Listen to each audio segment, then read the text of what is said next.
ஹாய்ங்க. நம்ம ட்ரேடிங்கில் நல்லா ட்ரேட் பண்ணுறவங்க கூட பார்த்தீங்கன்னு வச்சுக்கோங்களேன், எமோஷனல் கண்ட்ரோல் பண்ணாமல் லாஸ் பண்ணிகிட்ருப்பாங்க. எப்படின்னு பார்த்தீங்கன்னா, இப்போ ஃபஸ்ட்டு நாள் பார்த்தீங்கன்னா ஒரு 10K வந்து லாஸ் பண்ணியிருப்பாங்க.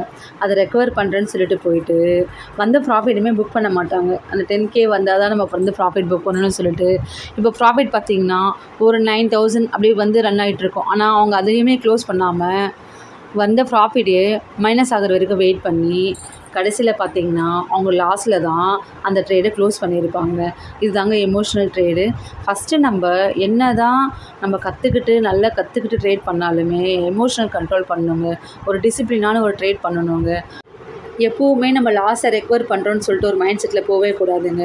போன லாஸ் விட்டுடணுங்க. இன்றைக்கி நம்ம ட்ரேட் பண்ணும்போது அந்த லாஸே யோசிச்சுட்டு நம்ம ட்ரேட் பண்ணக்கூடாதுங்க. இன்னையோடைய ப்ராஃபிட் என்ன அப்படின்றத நம்ம யோசிச்சு தாங்க புக் பண்ணணும். ஒரு ப்ராஃபிட் பார்க்குறீங்களா, நம்ம லாஸ் ஆன அமௌண்ட் வந்து வர வரைக்கும் வெயிட் பண்ணணுன்றது வந்து முக்கியம் இல்லைங்க. எவ்வளோ நம்ம புக் பண்ணுறோம் அப்படின்றது தாங்க முக்கியம். இந்த மாதிரி எமோஷனல் கண்ட்ரோல் பண்ணி ஒரு டிசிப்ளினான ட்ரேட் பண்ணணும் தாங்க நம்ம சக்ஸஸ் பண்ண முடியும். அதே மாதிரி ட்ரேடிங்கில் நம்ம வந்தோன்னா ஒரு நாளைக்கு இவ்வளோ எடுக்கணும் அப்படின்ற ஒரு மைண்ட் செட்டில் எப்போவுமே வரவே வராதிங்க. அந்த மைண்ட் செட் இருந்தனாலே நம்ம லாஸில் தான் போகும். ஏன்னா இப்போ ஒரு 5000 நம்ம வந்து ஒரு டார்கெட் வந்து ஃபிக்ஸ் பண்ணிட்டு வருவோம். அந்த 5000 வர வரைக்கும் நம்ம வெயிட் பண்ணுவோம். மேபி அந்த 4000லேயே நம்ம லாஸை வந்து ரிட்டர்ன் ஆகிடுங்க. அந்த ப்ராஃபிட்டை ரிவைஸ் ஆகிடுங்க. அப்போ என்ன ஆகும், நம்ம அந்த 4000மே புக் பண்ணாமல் இருந்த ப்ராஃபிட்டையும் விட்டுட்டு லாஸில் தாங்க இருப்போமே. இந்த மைண்ட் செட்டில் ட்ரேட் பண்ணாதீங்க. மைண்டை ஃப்ரீயாக வச்சுக்கிட்டு நம்ம ட்ரேட் பண்ண ஸ்டார்ட் பண்ணுங்க.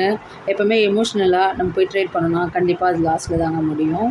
இந்த மாதிரியான ட்ரேடிங் டிப்ஸ்லாம் உங்களுக்கு தேவைப்பட்டுச்சுன்னா நாங்கள் ஆன்லைன் அண்ட் ஆஃப்லைன் கிளாஸஸ் வந்து ப்ரொவைட் பண்ணிகிட்ருக்கோங்க. இப்போ ஃபஸ்ட் பேட்ச் வந்து ஸ்டார்ட் ஆக போகுது. உங்களுக்கு தேவைப்படுறவங்க ஸ்க்ரீனில் தெரிய நம்பருக்கு கால் பண்ணுங்கள். நீங்கள் இந்த கிளாஸில் ஜாயின் பண்ணுறது மூலிமா உங்களுடைய எமோஷன் எப்படி கண்ட்ரோல் பண்ணலாம் அப்படின்ற விஷயத்த வந்து நாங்கள் கற்றுக் கொடுப்போங்க. நம்ம எங்கே ஸ்டாப் லாஸ் பண்ணணும், எங்கே ப்ராஃபிட் மேக் பண்ணணுன்றது வந்து விஷயத்தையும் நாங்கள் சொல்லி தருவோங்க. நீங்கள் தேவைப்படுறவங்க கால் பண்ணுங்கள். மேலும் இன்ஃபர்மேஷனும் தொடர்ந்து நம்ம சேனலை ஃபாலோ பண்ணுங்க. தேங்க்யூ ஃபார் வாட்சிங். ஓகே கைஸ், நம்ம சேனலில் லைக் பண்ணி ஷேர் பண்ணி கமெண்ட் பண்ணுங்கள். சப்ஸ்கிரைப் பண்ண மறக்காதீங்க. ஏபி ஸ்டாக் மார்க்கெட் சேனலில் சப்ஸ்கிரைப் பண்ணி வச்சுக்கிட்டிங்கன்னா நாங்கள் கொடுக்குற அப்டேட் வந்து உங்களுக்கு வந்துகிட்டே இருக்குங்க. தேங்க்யூங்க. தேங்க்யூ ஃபார் வாட்சிங்.